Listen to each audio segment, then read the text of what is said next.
Hey folks, this is Rack James here on a lovely summer day in Vermont. It's really hot out, doesn't get this hot very often. So we figured let's talk about some car rack base rack system options. And we're going to start off with the Yakima Control Tower base rack complete system, which is what I put on my Mazda 3. It's a 2006 5-door hatchback. And when you are choosing a rack system, you can pick your brand of preference. Today we're talking about Yakima.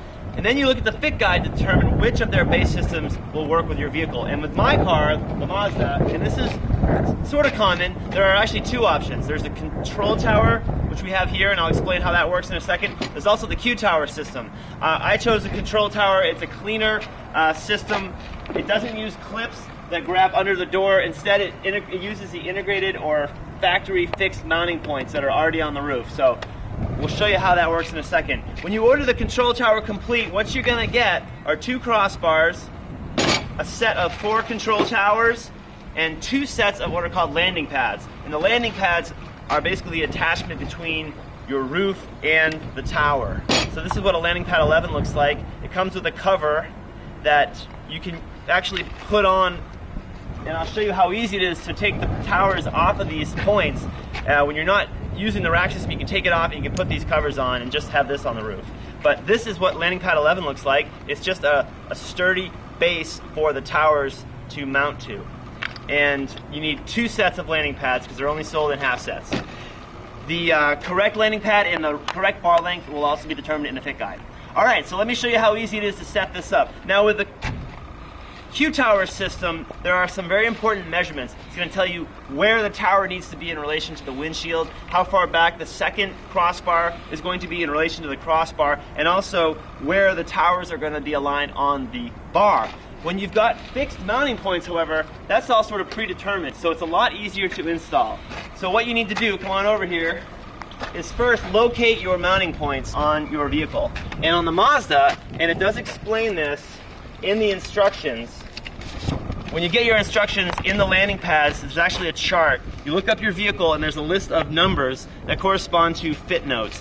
And one of the fit notes tells you that the mounting points are located underneath a molding strip, and that you either need to remove it or modify it to get access to those mounting points. So what I did was modify it. I drilled right through the thing, and there is my factory mounting point. It's basically just a threaded insert built into the frame of the car that a bolt is going to go into to hold down that landing pad. I located it by sort of peeling back the molding and just kind of looking. I had a general idea of where it would be. There's going to be a mounting point in the front door, a mounting point in the rear door, and I just sort of found it and carefully drilled the hole. If you're not comfortable with that, go to an auto shop, or you can actually pull the whole strip out, but I didn't want to expose that entire channel. So that's what I did. Once you've got your mounting points, you're going to take out your landing pad bases, or landing pads, which basically have a rubber gasket and the base itself, and then just a bolt with some washers. And it actually tells you which which bolt to use. You get 2 lengths. So again, check those fit notes, it's important. And you get your wrench and you just basically thread the bolt into your factory mounting point. And that is all there is to it. And you'll have 4 of these points, as you can see, 1, 2, 3, 4. And then we'll show you how easy it is to integrate the towers into the landing pad. Okay, so now, tighten it enough, and there's only 1 bolt holding this on. So with enough force, you're probably going to be able to spin the thing slightly. You want it tight enough so that it doesn't go anywhere, so that it's snug and flush with the roof, and you can kind of grab it and jostle it, and you can kind of tell that that's not going to go anywhere. You don't need to over tighten. That's what's important. So there's the landing pad 11 installed into my factory mounting point. A quick word about landing pads with use of the control tower system. The control tower system is super versatile, and there are many different landing pads that work with different types of attachment points. Here we've got landing pad 11, which works on the Mazda with a fixed mounting point. If you've got tracks either installed from the factory, or you can buy them separately, there's a landing pad for that. If you have a camper top and you're going to permanently drill into a fiberglass shell, for example, there's a landing pad for that. There are many different landing pads, and basically they provide a mounting point, a base for the control tower system. So tracks, factory mounting points, permanent installs, And again, there are different types of mounting points as well, so check the fit guide to make sure you're getting the right landing pad for your vehicle. And speaking of landing pads, as I said, there are multiple types of landing pads. Landing pad 1, for example, works with an existing track. The landing pad 9 is designed for a Honda Element. And if you see how it perfectly fits the contour of the roof, and it engages into the factory mounting point found on this Honda Element. Once again, there's a specific landing pad for that, and this landing pad 9 is for the Honda Element. So that just once again shows you the versatility of the control tower system with use with various landing pads. We've got these mounting points installed. Let me just give that one little more tighten here. One little tighten. There we go. Okay, that's good. Next thing to do is, and you can see we have you know, the front crossbar installed already. So now let's worry about our rear crossbar over here. I have them already set up on my bar. Here's your control tower out of the box. Pretty simple. This opens and closes. This is a cover, and when it opens, what it does is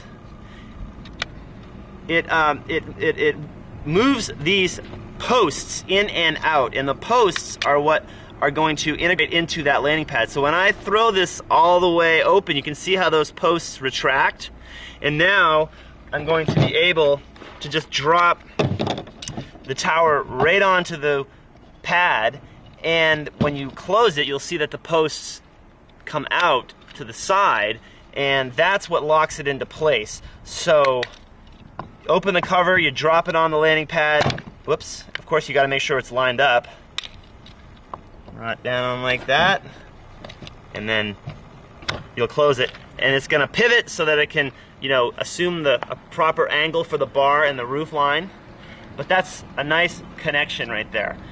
To tighten it onto the bar, there is a bolt right there. You get a wrench with your control towers, and that tightens that little knurled wedge inside that is going to tighten against the crossbar.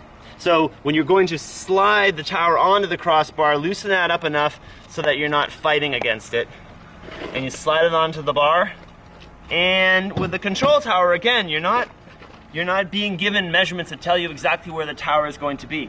So that's determined by the landing pad themselves. So what I recommend doing is tightening the towers just enough so that they're not going to move. So when I pick this thing up, the towers aren't going to go sliding on me. Get them just tight enough, and then walk. Once you've got the two towers on, and oh, here's my end cap, I might as well put that on. By the way, this is my rack system. That's why it looks a little shaggy. We'll send you a fresh one, not mine. Okay. I would just sort of drop it down on one of the landing pads, and then, you know, it's not going to go anywhere, so then I might loosen this so that the bar can move, and I'll go over to the other side, and, you know, I'll loosen the tower enough and settle it into the landing pad, and then actually lock it down, and then you can actually eyeball, you know, lock down the other side as well. And then you can kind of move the bar back and forth and eyeball it. And if you really want to be specific, you can measure, you know, the ends that are sticking out of the tower to get it perfectly centered. Then once you've determined it's centered, it's ready to go, you open up the cover and you crank down that bolt against the bar. And then you throw your cover, obviously do it to the same. And that is it. So you can see how easy it is to put the control tower in and out of the landing pad. So if you want to take the bars off when you're not using it, it's a piece of cake. Now, seeing how easy it is to remove these, it's a really good idea to buy yourself an SKS 4-pack, at least. That'll put a lock cord into each of these towers, and it'll prevent someone from popping this open and running off of your rack system and whatever else might be attached to it. I've had a couch attached to this thing, bikes, kayaks, skis, whatever carriers you mount. Protect your investment with an SKS. And I started out without a fairing, thinking, you know, I don't want to go with a fairing because I don't think I need it. But let me tell you, I got on the interstate about 55 miles an hour. I heard a lot of wind noise. Put a fairing on there, it went away. So a fairing is something that you seriously will want to consider if you want a real quiet ride. Yakima Control Tower complete, base system. Thanks for watching. I am Rack James, ORS Racks Direct.